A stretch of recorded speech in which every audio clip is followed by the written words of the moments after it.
Math 3, your final benchmark, question 10.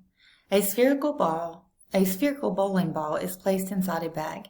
If the bowling ball has a radius of 4 inches, which statement is true? Alright, so you have to know what radius is. So if you have a bowling ball, sorry, that doesn't look much like a circle, but just pretend that's a circle. Your radius goes from the center to the edge.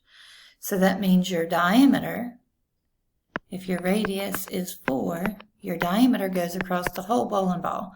So the diameter would be 8, twice the distance of the radius. Alright, so if a bowling ball has a radius of 4, which statement is true? The bag needs to be a little over 8 inches tall and 8 inches long to hold the bowling ball.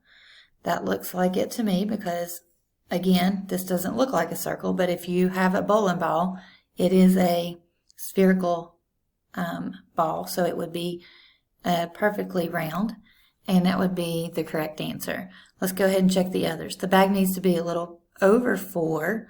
Well, if it's just over 4, that's just over half because the radius is from the center to the outside.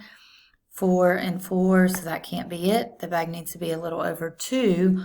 Well, no, that's definitely not it because that would be way too small for your bowling ball. So the correct answer for number 10 is A.